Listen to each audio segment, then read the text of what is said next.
All right, so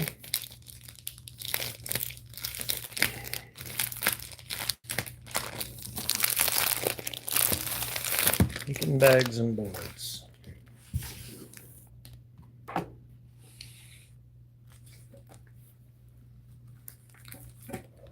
So I got to get this stuff ready for Phoenix, and we've got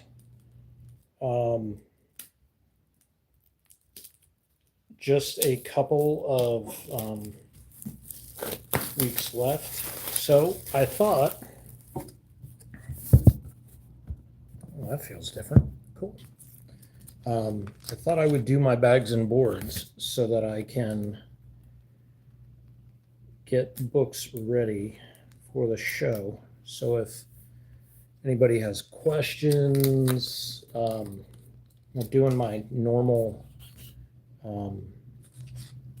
streams.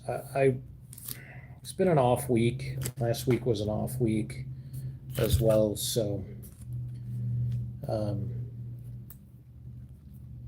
pause the YouTube videos I was watching and decided that's what I'll do right now, because it's something that needs to get done anyways. And I know this isn't like a really super exciting thing, but what's up, Dustin? How are you doing, sir?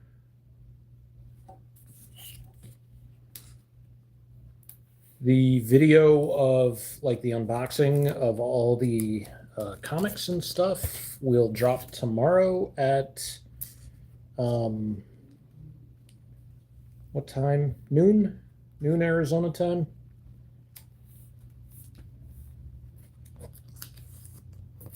Dude, I bet, man, like working in a big department store like that, and what's up, Hendrix?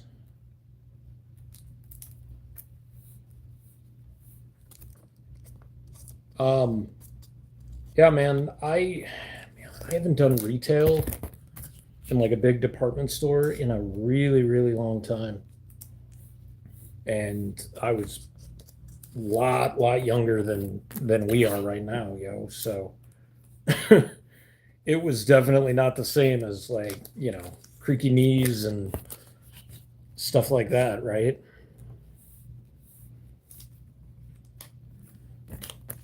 So I'm also trying to like think about with the new books when I sign them, like where my sig placement will go.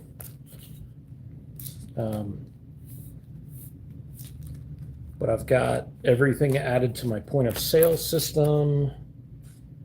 I need to start adding everything to my Etsy. My stickers, guy told me he's got them printed, but he's got to do all like the laminate and everything like that. And I've seen all these like other artists who do, their own printing and stuff like that. And they buy a cutter and a laminator and all this stuff. And I'm just like, nah, man, I can't do that.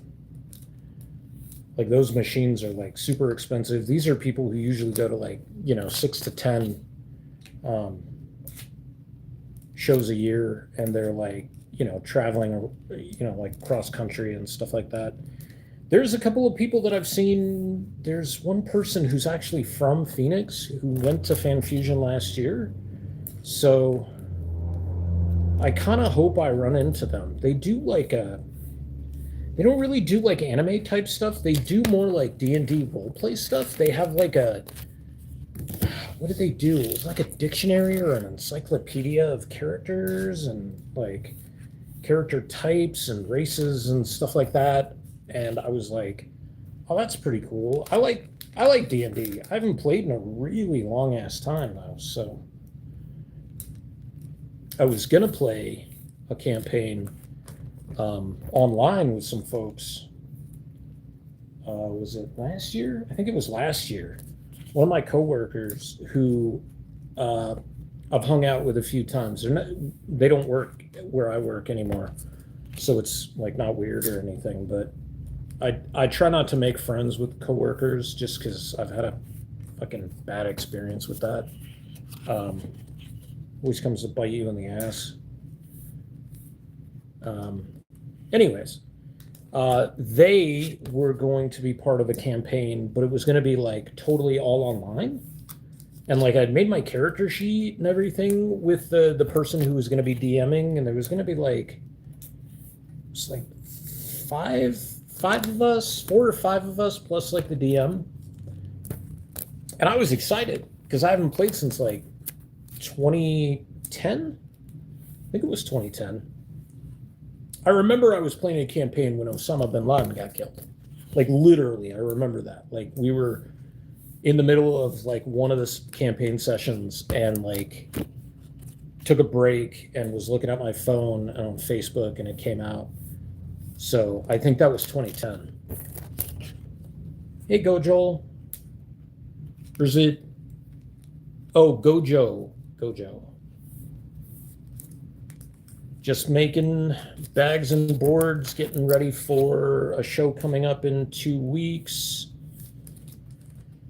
Got my new book, 2 new books. Well, one's a reprint, but got a new book. Got my new books in the mail.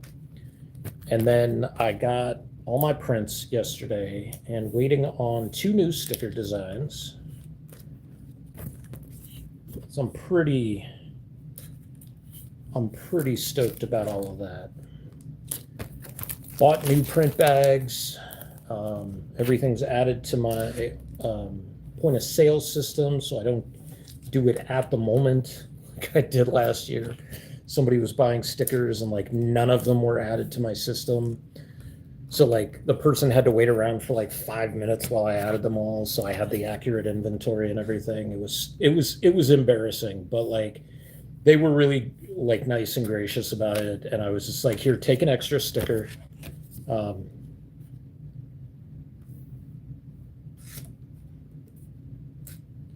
And I picked up some blank covers at Space Monkey today. 2 copies of DC Sonic Metal Legion.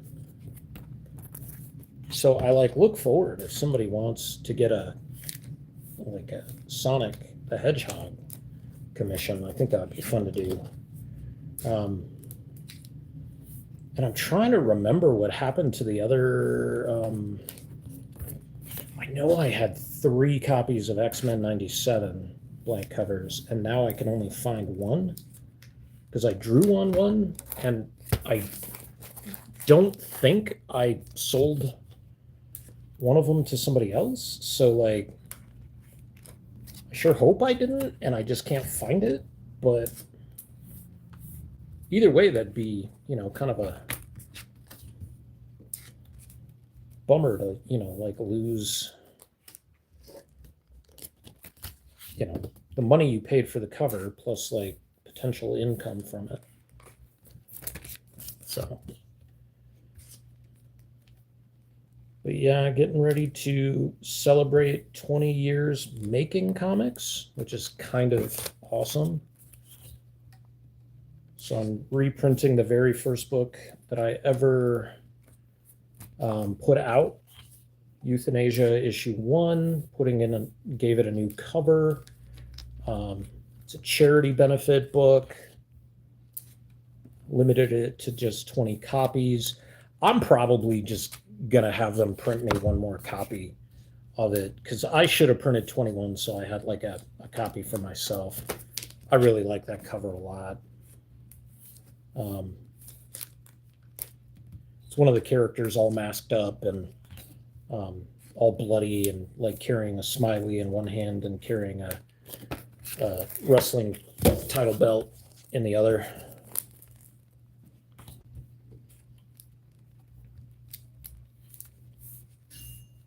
And then the unboxing, man, the Akira prints came out amazing. Like all the prints look pretty good, but I'm really, really happy with how the Akira prints look.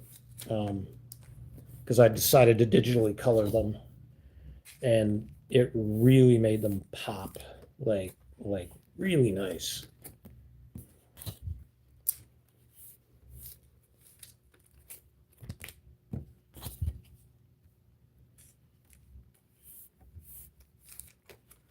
What's up, Richard?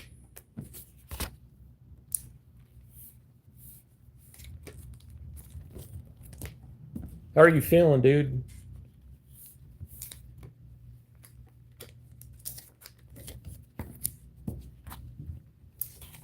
Oof.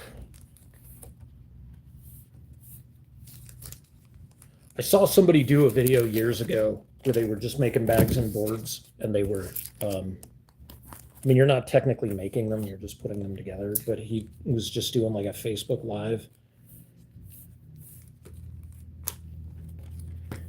Dude, Kaylee got sick too. She was saying like she's got like a really bad cough and everything.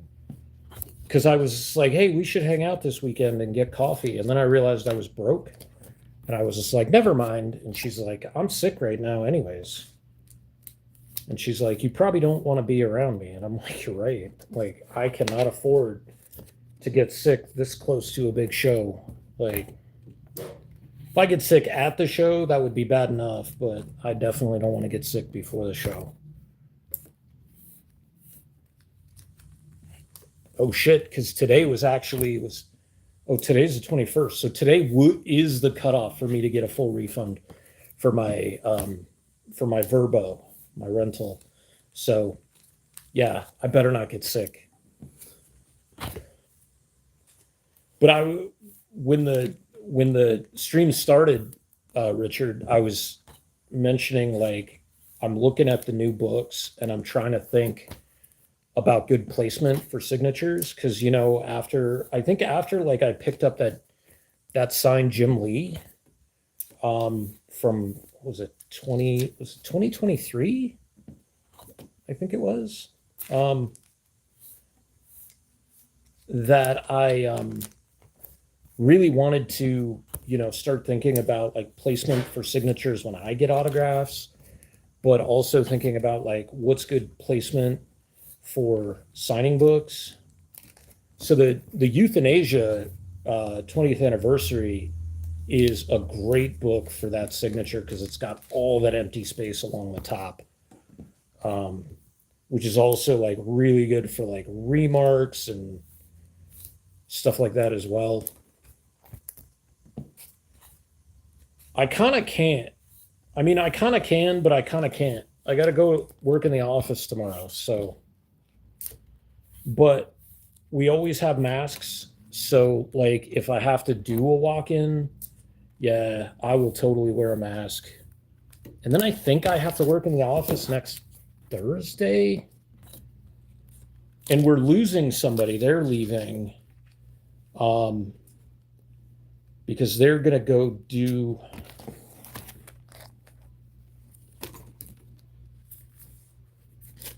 Right? Like, you don't want to be like Stan Lee and like signing across somebody's face or. And I think I always like subconsciously thought about it as well, but like I tried not to sign over like faces and over big parts of artwork or anything like that. But that also goes into like the design of the cover. JoJo's cover has so much amazing stuff in it to look at, but it's got a lot of, I don't want to say it's not negative space, but it's like open space that you can definitely sign on. So I'm really excited to see that when like we do a signing in July at Space Monkey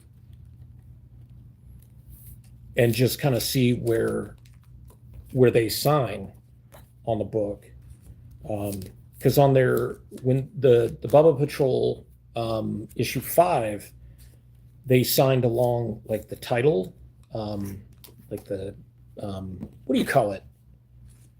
God damn, what's it called? Trade dress, along the trade dress, which was perfect.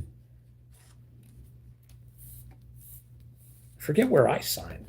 I did pick like a series of colors to go along with each of the Bubba Patrol books. Like each book has a different color that I typically try to sign with. Like issue 3, I try to sign with purple since purple was the theme.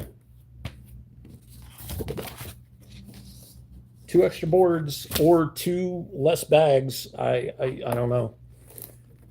It's actually not that bad. Plus, there was some extra bags and boards with the, or boards with the books were delivered. Yeah, like I was saying, like we're losing somebody at work. Oh, snap. There they are. I didn't mean to laugh like Peter Griffin, I swear. Cool. So, I mean, I didn't count, but maybe that was 100. Um, but yeah, somebody is leaving. I mean, people always leave, but somebody's leaving from our team, which is already small enough as it is. And they go into the office on Thursdays, and I'm their backup. And I go into the office on Fridays, and they're my backup. So, like, I was just like, oh, great. That means I'm going to have to go in twice a week. But this morning, my boss announced she's put in like just a notice to the higher up. She's just like, well, until we get back up to snuff, like we're only going into the office 4 days a week, and we're going to have to figure out how to stagger that. And actually, you know what? Let's bag up the books, right? Might as well. Give me a second. I'll be right back.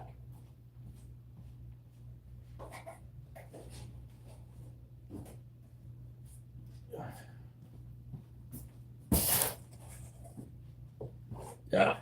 See, this is going to be really, really nice. So like SIGs up here or remarks right there. Like perfect for that. And it's crazy because like the back, I mean, that crimson came out really nice. So it looks like blood. The red that I bought looks really good. I know I have a short box around here somewhere.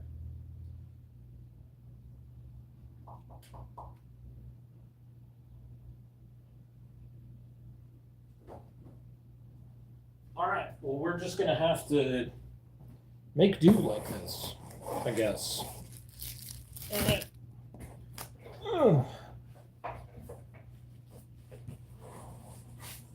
So there's only 20 of the euthanasia. Oh, thank God. Oh, stop sticking. There you go. Yeah, it was like another board that was down there. They like double boarded those. That's awesome.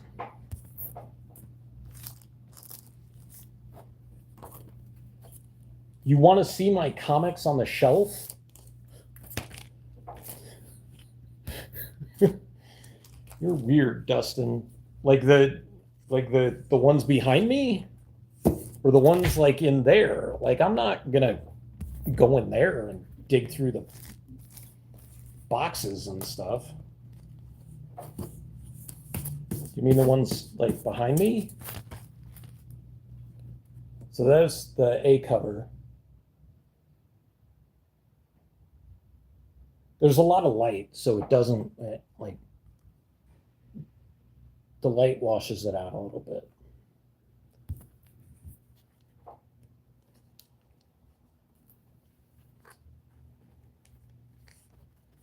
Give me a second here. Show off that JoJo cover. Ready Comics did an amazing job. I am really mad at myself though because there's some typos in the book and it just really frustrates me that I like screwed up like something, but it is what it is. I can't change it unless I want to reprint it. But like so like along the bottom here is going to be really, really good for signatures, or along right here, or even on the trade dress will be really, really good.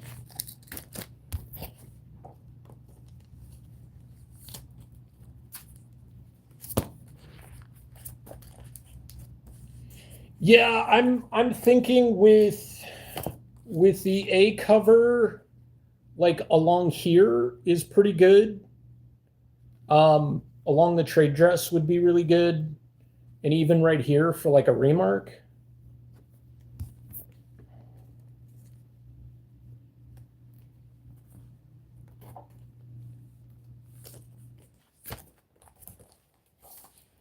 All the stuff behind me, Dustin, is different. Something is killing the children's books, unless you're referring to like the trade paperbacks.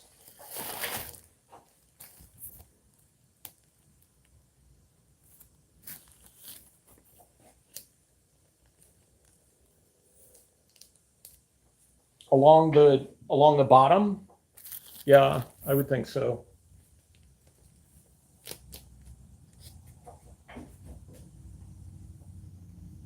Because for this one, I mean, I could sign all the way up here. I could sign here, do a nice remark, pretty decent remark here, or a big sig like right across the top would look kind of cool.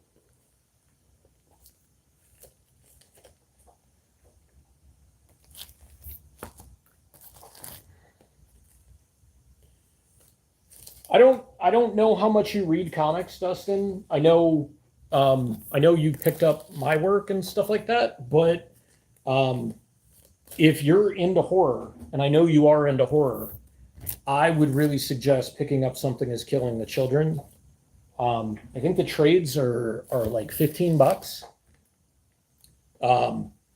It's my favorite ongoing right now. It is about, so essentially the story is, oh yeah, that's all the trades are down there, but that stuff's all alphabetical. But all the ones facing forward up top are all the Something is Killing the Children's and House of Slaughters. Yeah, so I've only got those 4 shelves at the bottom, and then there's some Omnis over here. There's like one shelf that's Omnis, mostly Marvel, but there's like a couple of indies. There's a Milestone Volume 1 and Bitterroot first compendium, and then some of the Omnis or the absolutes for DC. Like I've got Absolute Watchmen. I don't know why. I'm not really fond of that story. Absolute Dark Knight, Absolute All-Star Superman, Absolute Hush.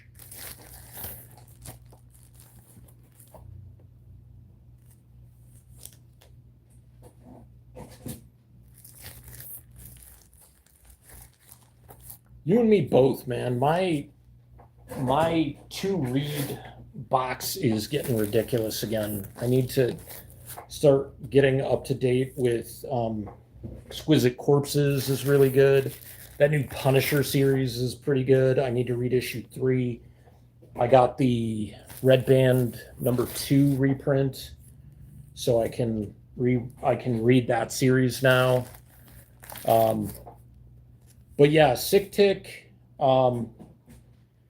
is essentially monsters exist in the world, and they are created and gain power and ability and sentience and physical form and all that based on children's fears. And children are the only one who can see them. But there is an ancient order, the Order of St. George. And if you know your historical fiction, I guess, I don't know. St. George saved a village by fighting a dragon and killing a dragon. And so the Order of St. George fights and kills monsters. And Erica Slaughter, who is the main protagonist of Something is Killing the Children, is a monster hunter. And the concept behind Something is Killing the Children is that the Order of St. George also does not leave witnesses. Because as long as there are kids who've survived, they kind of know the real deal, and they know the secrets. Adults can't see the monsters, so if the monsters are in their vicinity and they're like tearing people apart and stuff like that, all they see is people like flying all over the place and body parts getting ripped apart, stuff like that. But Erica was trained from being like maybe a preteen. She might have been like 12, maybe 13. And she was taken in. She killed her first monster. And she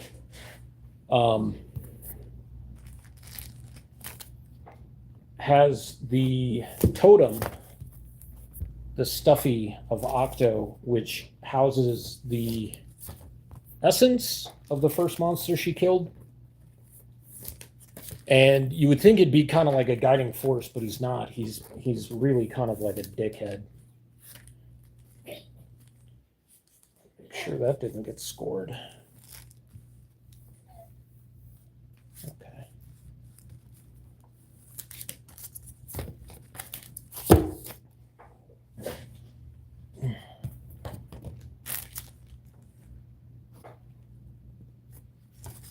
Yeah, I recorded a video of like my Chucky section of my house, and it ended up going like way too long, so I deleted it, and I gotta like just re-record it and remember to keep like points of like bullet points, so I know what I'm doing and I don't go off on a tangent. I wrote bullet points for my review of Premonitions, which is the new book out by my friend Andrea Arisa Lopez, which she has copies of at Space Monkey.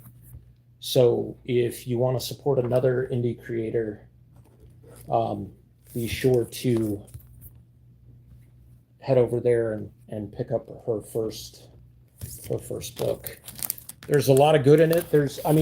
As always with any first comic book effort, like there's stuff that can definitely be improved, but it's a really good first start. I'm excited for her. She's already into the layouts and everything for chapter 2 or part 2. I'm doing chapters, she's doing parts. And she's set to do 4 or 5 parts, she said. So.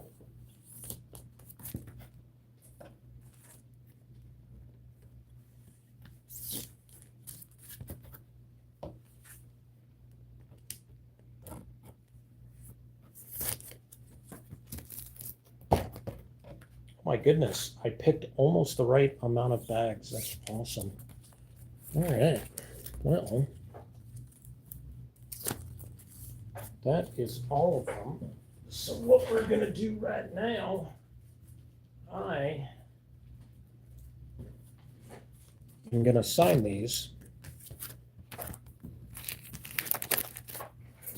for Richard.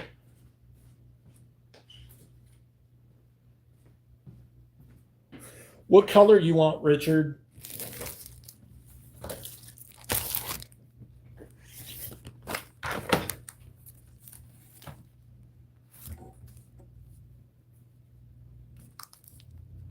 I kind of think like a green or a red would look good on here. I feel like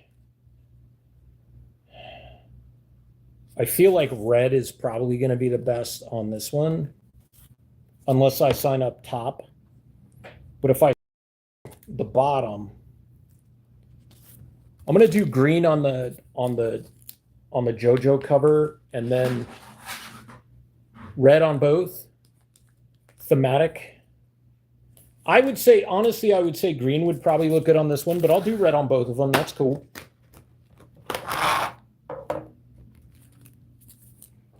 What the hell is that? is that another board?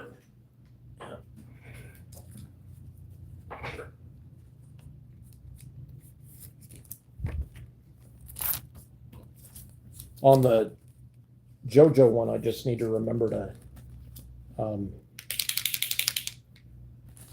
leave space for her to sign as well.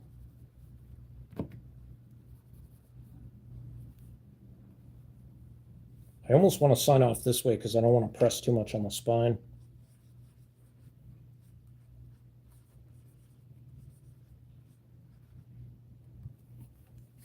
Okay.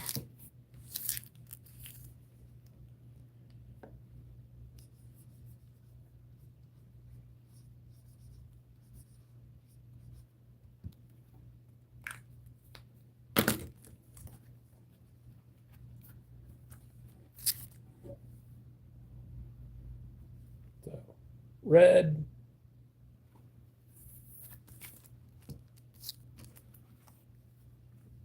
Red.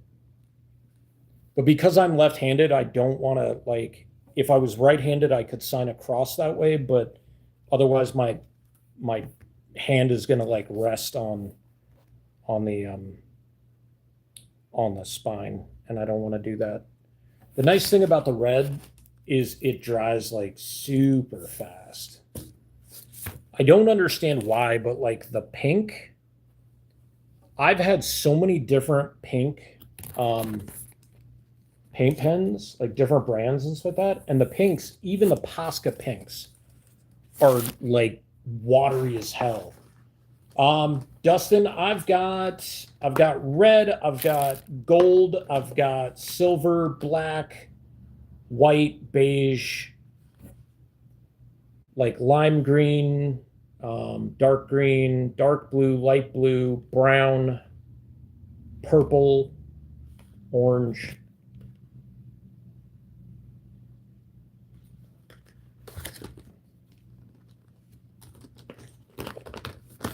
Like the euthanasia one will look perfect with like a nice red on it.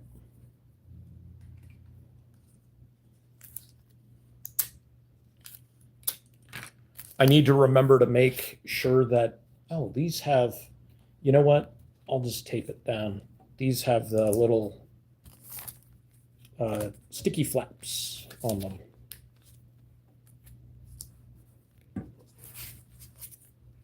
Cool. For my pre-order for Richard. It almost feels like one of those like live signing stupid things. They did a lot of those during like lockdown.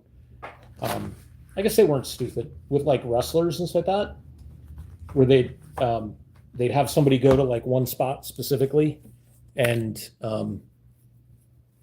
they just sign autographs for people. So now I need to put this somewhere where it'll be nice and safe.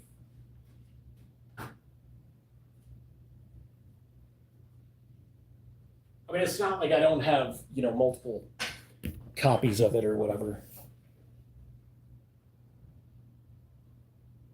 On the variant? Yeah, I can sign in purple on the variant.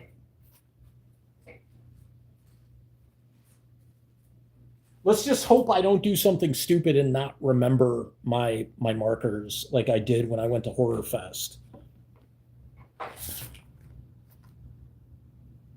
Because I left one set. No, I left both sets here. So then I had to order, and I got like the little mighty sets, which is great for doing like the details like that. And then the hell is the other one? Oh, I think I put it in the box. So those just have to go in whatchamacallits. Like all my goodie bags and stuff. So this was a proof for issue 1 or chapter 1. It was really like, I kind of like that it has that on it.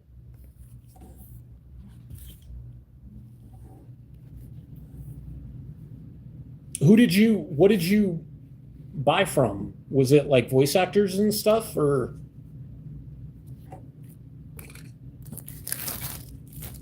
Also, that blind bag autograph that you got from like the Star Wars thing was pretty dope.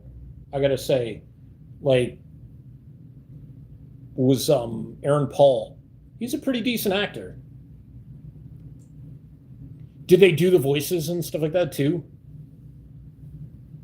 I didn't I didn't end up doing anything like that during the pandemic. Like during the pandemic, I started selling comics online and never kept track of like how much money I made in 2020, but I made a lot of extra money in 2020. And I started by like just selling from my own collection, voices, shout outs, and signatures. That's cool.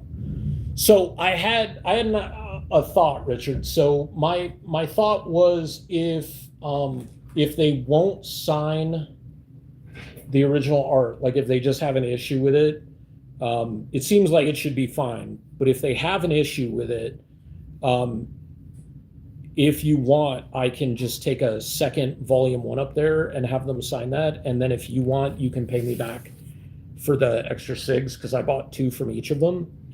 But because the only other things I can think of that I can take would be the Cybercell cards, which would still be kind of cool because then I can display them, right? Like that would be pretty nice.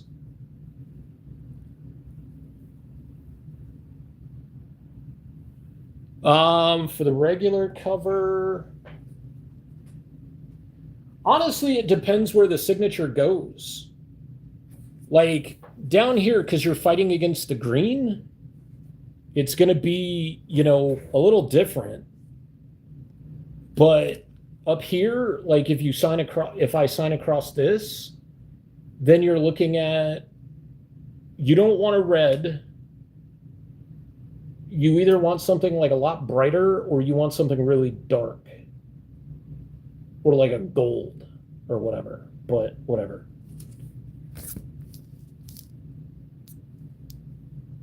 Okay. Because the only other things, because you remember I was going to do the whole thing where I was going to crack the power sketch cover I did and have her sign that and then have Denji sign the Chainsaw Man figure, which that honestly would still be really cool to get. But I do have like a power, like a couple of statues or figures that I could probably pop the base off of and have her sign that. I think they'll be okay with signing the original art. Like a couple of people on the sketch group were saying American voice actors are pretty cool about that kind of stuff. It's the Japanese voice actors who are usually contracted specifically to only sign certain stuff.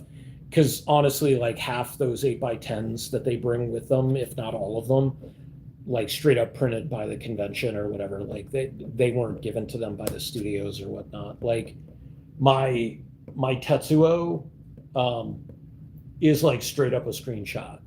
Like you can see the grain in it and everything, but I kind of love that about it.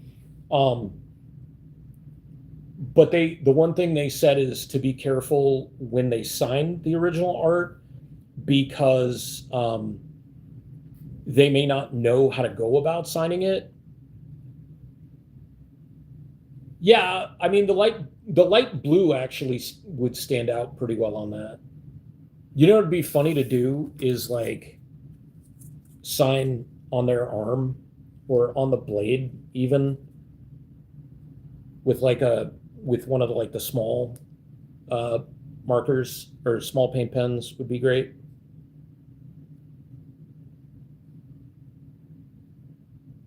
I'm just really happy with how this turned out. Like all the positioning of the bubbles when I fixed it and stuff are really good.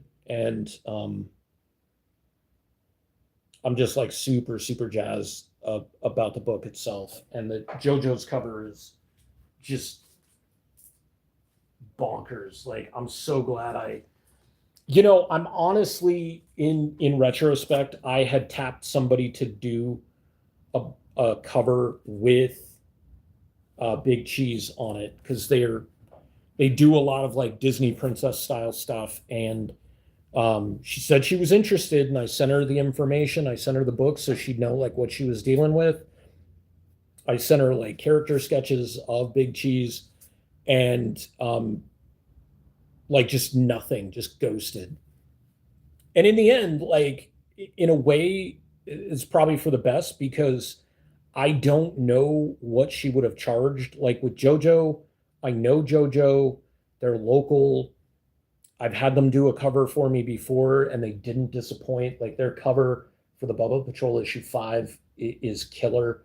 Um, and just the way they turned this out just ended up looking amazing, like very haunting, like definitely their style, but just very, very haunting, like not the typical stuff that JoJo does. And it rocks, quite honestly. So um, I'm really happy with it. And she did it for a song as well. So, I mean, that's always the, yeah, totally.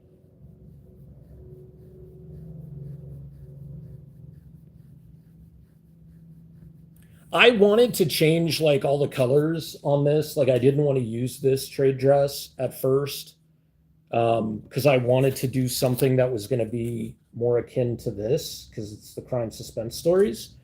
But I I couldn't figure it out, and this is even like I didn't get this like matched up, so it's off kilter a little bit. Um, so it looks a little amateurish. Um, but I mean, it is what it is. So um, the way that it was done is crime is big across the top, and suspense stories is like smaller across the bottom with like the squiggly font. Um, but yeah, yeah, I think JoJo is a really good fit, and um, just I mean, a reliable, b has her own fan base and like does watercolor, which is awesome because I mean that's the form I'm using for my book. So yeah, I think it ultimately ended up working just because like I really wanted to use the road sign. I really did. And it didn't look right. Like I was so tempted to use it and I put it on a sample and sent it to JoJo and they were like, it looks the road sign in it looks weird, like it's actually part of everything. And I was just like, yeah, you're right. And I was actually thinking of like masking out some of the trees or masking in some of the trees to go over the logo and stuff like that, but I decided against it. Um, and but I think it fits really well. I kind of wanted to do like, like maybe a red or an orange or something like that, but it fits with like chapter 1. Um, and Richard's read chapter 2, so he really liked it. It's his favorite comic book of all time. That's what he told me. If he says anything else, he's lying.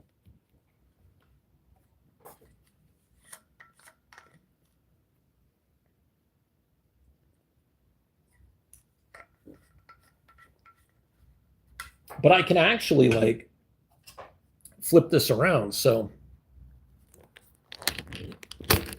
it's all 50 spots on your top 50. That's great. All right. So live walkthrough. This is my, complete with cobwebs because I don't dust very often. My Something is Killing the Children shelves. So that's a number 1. I think that's the FOC variant, Final Order Cutoff J. Lee variant. That is issue 28. That's an Ariel Diaz variant. And that's actually my first art label. And the cool thing about that was I didn't notice when I bought it, there's some spine ticks. So the guy that I had witness for me was just like, you're not going to get a high grade because of the spine ticks. Do you want an art label? And I was just like, yeah, sure. Why not? And somebody was just like, why did you get an art label? And I was just like, well, it wasn't going to grade very high. And then I was talking to Richard about it, and he was just like, I always get art labels for like deluxe remarks and stuff because then you're not paying attention to the numbers and you're paying attention to the actual art. And then that's another number one. That's the Jenny Frisson. I got that for a song last year. And then that I got 2 years ago. That's the Jay Lee cover for House of Slaughter number one, the sketch cover. And then he did the remark of Erica. And then this is a second print of issue 9. This has a cameo of Maxine Slaughter, I think. It's kind of hard to see. And then this one I got last year. This is Agnes Garbowska. She did a time lapse of it, and for some reason the time lapse didn't trace over, and I couldn't find it online. But this was just tremendous. She does like a lot of the DC superhero girls. Right, me too. And that's Richard did that sketch card and gifted that to me. Like, when was that? When we went to whatchamacallit, the one of the movies, right? And then one of my buddies, Fran made me an octo, and then that's my custom Erica Slaughter figure made from a Zorana, a Snake Eyes movie Scarlet, and goddamn, who else? Valkyrie, King Valkyrie, her arms. And then that's an 8th print of issue number 1. I just really love that cover as well. And then there's that same House of Slaughter cover done by Jay Lee, and it's signed by Tynion, Jay Lee, and Werther Dell'Edera. And then here you get your foils, and they're hard to see. This is issue 16, and you've got like Werther Dell'Edera and Ji Hyung Lee and James Tynion. It's only a 9, but I have a 9/8 that I think is just signed by Ji Hyung Lee. So that was a 9/8, but I'd rather have, the one with all the SIGs on it. And then this is issue 23 with the die cut mask, the bloody mask, Jenny Frisson cover, signed by Jenny Frisson, James Tynion, and Werther Dell'Edera. And then a House of Slaughter number 1 blank that was sketched by Brianna Garcia, who has done some Lorcana cards. And then down here you can see it's a reprint of Crime Suspense Stories, but over here is the actual Crime Suspense Stories, one of, if not the single greatest pre-code horror covers ever. It's my favorite, honestly, and that's why I did the homage to it. And then I've got a La Llorona custom doll, a Dr. Giggles comic, Pinhead comic, Puppet Master comic, Masters of Horror trading card set. There's no soda in there. My dad, when he came to visit one day, he pretended he was like going to open the Fanta. And I'm just like, it's such a dad thing to do. And then there's, from my favorite Child's Play movie, and Christina Leese signed Kyle 8x10. I need to get I should put that in a frame. And then Good Guy doll. This is the only thing that I have left to be able to be signed by like any of the other actors, because that is never coming out of that case no matter what. Yeah, I know, but the really cool thing is I lived next door to Walgreens, and they had this like sale on cheap 8x10 frames. So I was all about that around Christmas. So I framed obviously my meet and greet photo op with Brad and Fiona Dourif. And it's funny because like I know I told the story on my story of going to Mad Monster, but I walked in holding Agnew and sorry, my hands are shaky. In the box, and Fiona's like, so you have the scariest looking doll I've ever seen and an empty box. And it's because Chucky's right there. So that of course the box is going to be empty because he's right there. But she ended up liking Agnew a lot. She gave him a hug, which is cool. And then there's my Zoodoo doll Chucky. And then these socks I got at Hot Topic several years ago. And these became Foley's favorite socks. And then I found the actual damn receipt for the socks. So that's got to stay there. And then there's my Alex Vincent picture and my Christina Lease picture. And then my Leatherface setup. And then my Jason setups on the other side. I'm actually going to give that skull to somebody just because like I like it and it's neat, but it's very, very brittle. And the person I'm planning on giving it to, she's like really like skulls are her thing, like animal skulls are her thing, not in like a weird way, like scientific. So I'm like, somebody's going to appreciate it more than me. I think they should have it. But then there's also, that's Leatherface's first appearance. And one of the very few pops that I have, that Leatherface and the Jason pop are the first two pops I ever purchased. And then the Leatherface, I owned him and then I sold him to somebody and then I ended up buying him again. And then I bought this, and I can't remember the name of the people who made him because I really want to get a Chucky from him too, because I have a Jason as well. And then there's my cabinet that I need to start rotating stuff. And eventually this is going back up to Phoenix to get signed by Paul Dini, because Paul Dini is going to be there. And then I have the pre-paper sketch as well. And I'm going to have him sign along the top since he was one of the architects of BTAS, and probably have him sign along the top of the paper sketch as well. I heard his autographs were 40, but then somebody showed something today on the sketch group and they said his autographs were 50, which I mean, an extra $10, what's the difference, right? That is an actual ECW replica that I paid extra for that has like the ECW sticker on the back. The lining on it is kind of wearing out and stuff like that. I didn't store it very well, which I hate. But like all former ECW World Heavyweight Champions, all who actually held that version of the belt too. So that's kind of fun. And then my Dan Reba, my first Dan Reba sketch, if you can see it,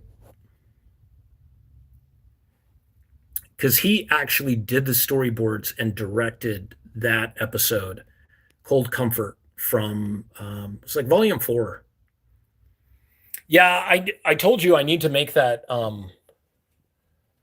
make a kendo stick out of a chopstick. I know mine had it didn't have the kendo stick. It came with the what do you call it? The frying pan thing, the baking sheet. And you see that guy right there? That's Polly Polo. That's my very first stuffed animal from when I was a baby. I was 6 months old when I got him. So he is like 47. It's pretty crazy. Almost 48. And one of the funniest, stupidest things on YouTube that worked for me was I did a video where I did the just this, and it's like literally 4 seconds or whatever. And it got like 8 to 10,000 views. It's so dumb what tracks on YouTube, but you know, whatever, it is what it is. I bought a Kuchikopi from Fox and Foxworks a couple weeks back. And she also made this little Frankenstein's monster. Sorry, Richard, don't correct me. I corrected myself. And then there's a baby Yoda. I only call him Grogu because my baby mama is the first one to have said Grogu. And that's the only reason why that name is acceptable to me. But yeah, I've whittled this collection, this trade paperback collection, down a lot. Like, a lot. Like, this collection used to fill almost this entire shelf system. I think I had 2 shelves that had statues on them, and the rest were all trades. But yeah, the Madman stuff is good. March is really good. Max is awesome, of course. That Best of Michael Turner is cool. DMZ is a great series. I really wish they would do like a Gen 13 omnibus, but I mean, I don't think Jim Lee has any interest in that.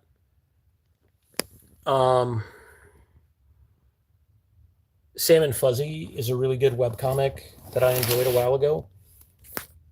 Oh, hey, bags. I need those. This is my favorite comic book of all time, Teenagers from Mars. This is also a library edition, which I think is kind of cool. I got it off Amazon. If you get a chance to read this, you should. It's a phenomenal comic. It's very punk rock. And then there's all my wrestling figures. So there's all my AEW figures that are out of the boxes. The only ones in the boxes are CM Punk's. Then there's like, was going to say it was just Eddie and Macho, but there's like Benoit and Sabu in the back as well. Eventually I'd like to get enough to do like an Eddie shelf, but some of those older Eddie figures are really expensive. The Death of Superman cover, I don't remember what it looks like. But then there's just the rest of my WWE figures. Asuka and Muta and the Rhea are like my favorites of those. I think it's the regular, like the cover. Yeah, it's that 75th issue 75 cover. I found these, like I found a bunch of these hardcovers at Best Buy, and they had, wait, is this? Oh, that's what it is. Okay, so these hardcovers were at Best Buy, right? And they came with, yeah, Best Buy. So Best Buy had these, and they have like the discs in them, right? So this is the Superman Doomsday one. And then there I go. Oh, good, it didn't dent it. Let's see. So there's Superman Doomsday. There's Batman Black and White. And what does that one have? I forget. Batman Black and White has, I think it was Gotham Knight, the anime that they did. There was the Justice League one that had the Justice League War cartoon in it, but I've like taken those out and moved those over. There wasn't a Wonder Woman one, so there was Justice League, there was Batman. I swear there was one more, but I can't remember. Was there a Superman one? I don't know. I think these were the only ones. You know what? I never watched Long. Oh, and Under the Red Hood. I knew there was another one.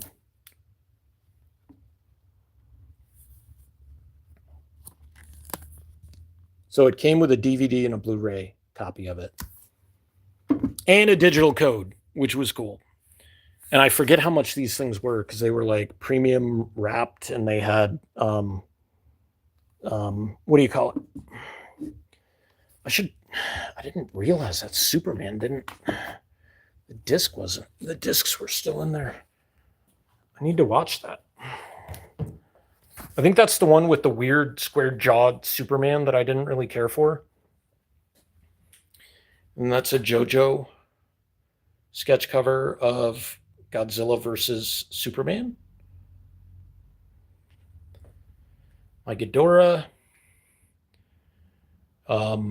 That's I think that's it's either Monster Zero or Destroy All Monsters, or All Monsters Attack. And then that's my friend Vic. She did a couple of incentive variants for IDW. She did this Godzilla Monsters and Protectors variant. It was like a 1 in 10, I think. And then she did one for G.I. Joe as well. And so like she signed right there. And as you can see, like the pink paint pens like don't really stand out too well. Yeah, I would have really liked if she had signed in pink along the arm. That would have looked really, really great. But knowing it came back as such a high grade is really cool. And then my Two-Face coin. That's the coin I used to flip during my comic book selling days to determine people's discounts. And then my Eric Powell signed and remarked Godzilla cover from Tucson Con last year.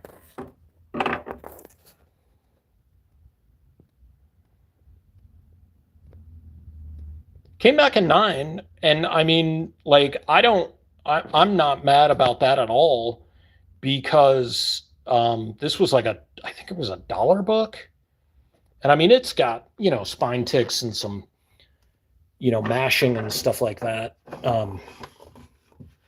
So, I mean, I don't care that it's a 9. Like, and then this was made by my buddy Derek, So Gay Crochet.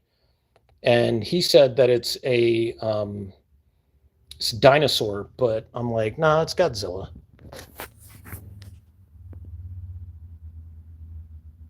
But yeah. And then my Akira poster. And my Akira figures. And my shrine to the greatest animated movie of all time. And I think this is from 2019. I think this ticket is from 2019, which is great because that's the first time I'm in theaters. And 2019 is when the movie or the story actually takes place. And then you've got Tetsuo and Akira himself. So these were more from the anime or the manga, and the biker clown leader and Kaneda and his bike. And then Tetsuo, signed by the voice actor Josh Seth. And then my Akira #1. Oh, that's like...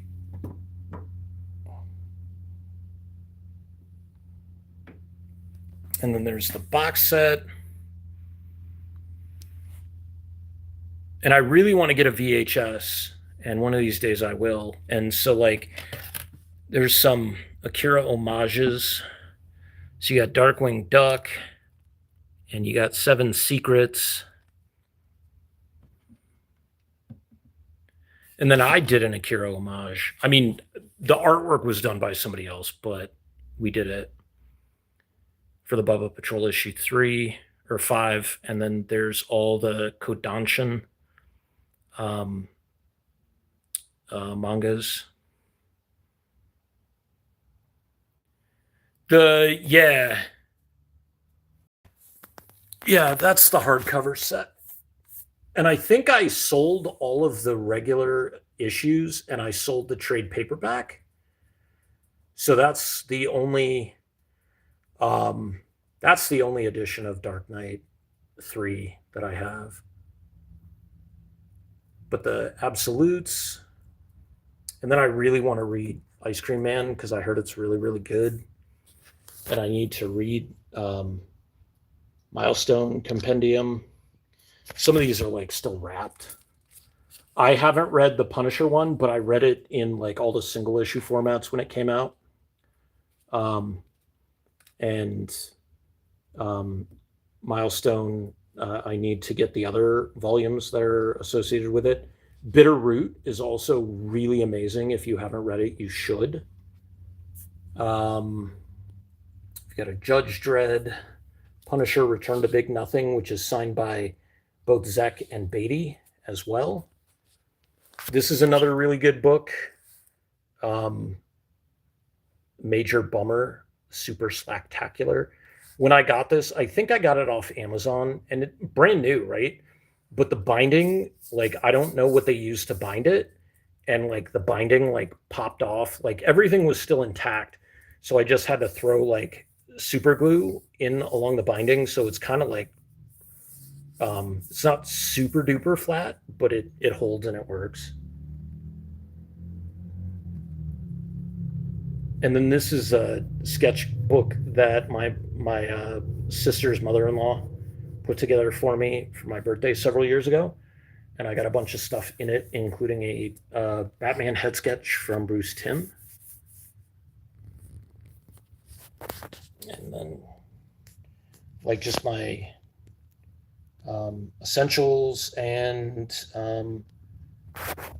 Showcase Presents and Scud the Disposable Assassin. That's an omnibus. That's the whole thing. Savage Dragon, omnibus number 1. Ghost in the Shell, I need to read that again. And I really want to read that Thunderbolts again. It's been so long since I've read Thunderbolts. And then I picked up those Earthworm Gems off Kickstarter when they came out, but I didn't realize that the guy who created Earthworm Jim is kind of a nut job. So, yeah, the Master Race stuff, like you can probably still pick it up for like a decent price.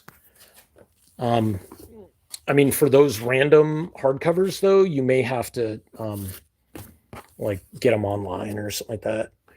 I would actually, when you go to Phoenix, look around at Phoenix.